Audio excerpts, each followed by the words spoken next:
Welcome to TEDx, Bryan. Good luck. Thank you. Good morning, Prague. I'd like to start this talk by a simple little exercise we're going to do together. When you arrived on your seat, there was a piece of paper and a pencil. If you could take that, if you want, and do a little drawing for me. I would like you to take like 1 minute and do a drawing of how you imagine your future. It can be a new house, a family, an exotic holiday, a pair of shoes, I don't know. How you imagine your future to be. Like a minute, huh? Whilst you're doing this, I'm going to read for you the 3 first articles of the Universal Declaration of Human Rights. Article 1. All human beings are born free and equal in dignity and rights. They are endowed with reason and conscience and should act towards one another in a spirit of brotherhood. Article 2.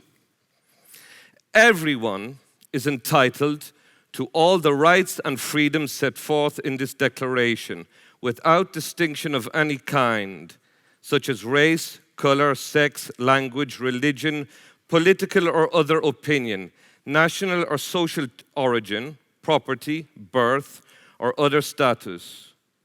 Furthermore, no distinction shall be made on the basis of the political, jurisdictional, or international status of the country or territory to which a person belongs, whether it be independent, trust, non-self-governing, or under any other limitation of sovereignty. And finally, Article number 3. Everyone has the right to life, liberty, and security of person. Okay, drawing time finished. Doesn't matter if you haven't finished, it's not an artistic competition. Since 2014, over 1.6 million refugees have arrived in Europe. Over 14,000 of them have died on the way. The Czech Republic has taken in less than 14. I am not a politician. I'm not a social worker. I'm not a doctor. I'm not an NGO. I'm not a lawyer or a journalist. I'm a contemporary artist. And for the last 18 months, I've worked on one only project, the phenomenon of the refugee crisis. I've spent more than 1 year working with hundreds and hundreds of refugees. I've visited more than 25 camps and squats across Europe. And every time I've done this with one single purpose in mind, to give these people their own independent voice. A singular common voice for hundreds of thousands of people scattered across Europe, from more than 40 nationalities, speaking as many languages. More often than not, children alone, and very often who cannot read nor write. The first step to understanding this humanitarian disaster, the first step to finding a solution is to understand it.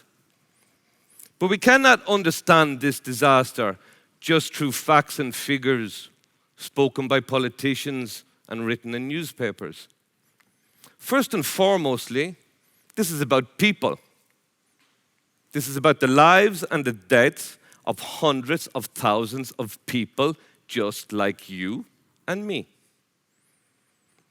Therefore, the people that should visualize and give voice to this humanitarian disaster are the refugees themselves.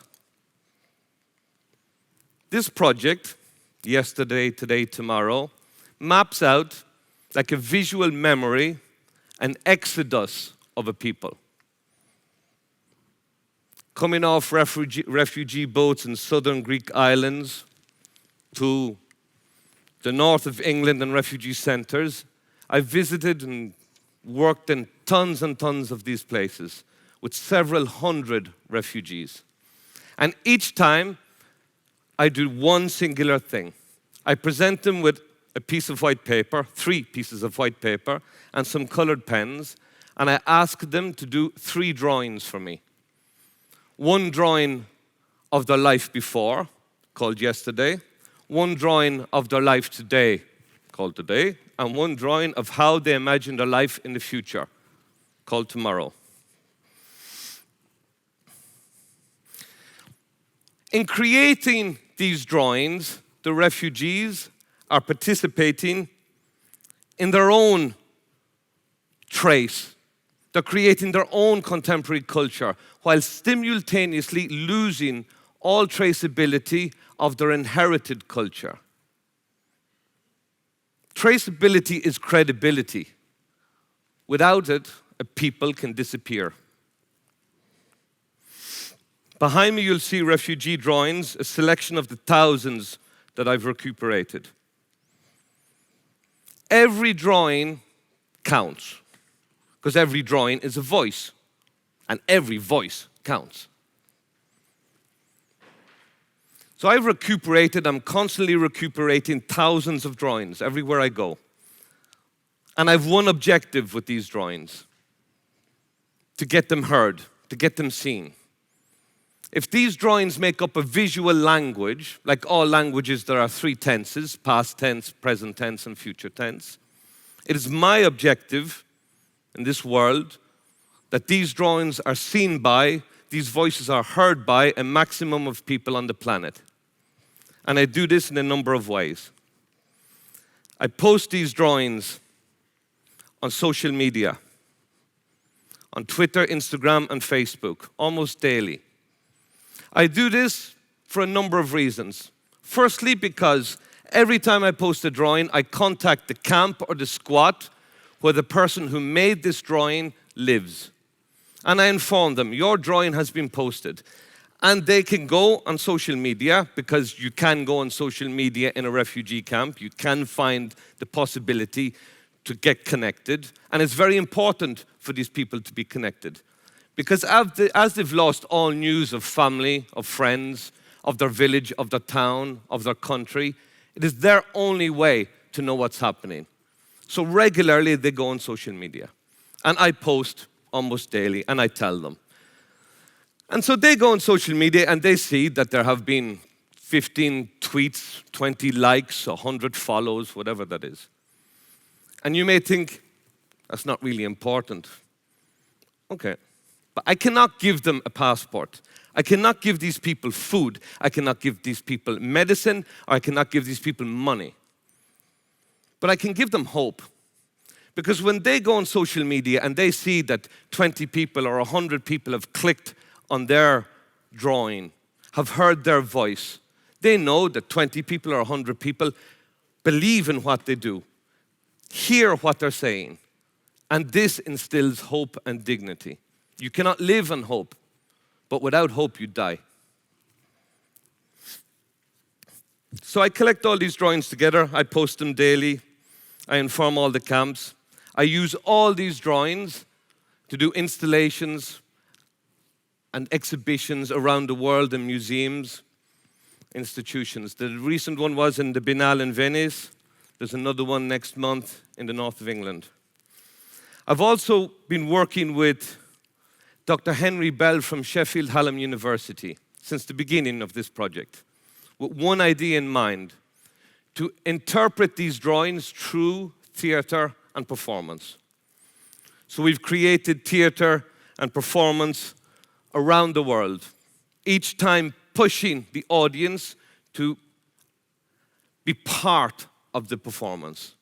Again, another traceable component of the overall project.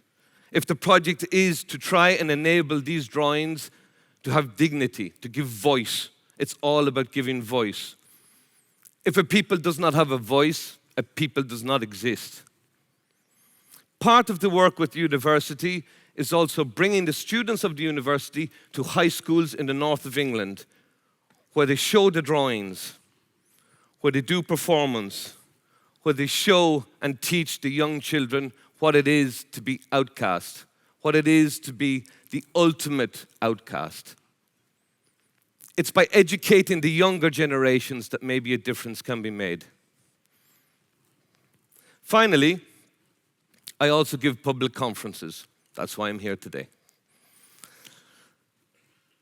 Everything I do is about explaining to the world this crisis. It's about explaining to the world that drawings like this should not exist. There should not be a 7-year-old child who drew this drawing to represent their day, this drawing to represent who they are. I cannot accept that. I will not accept that.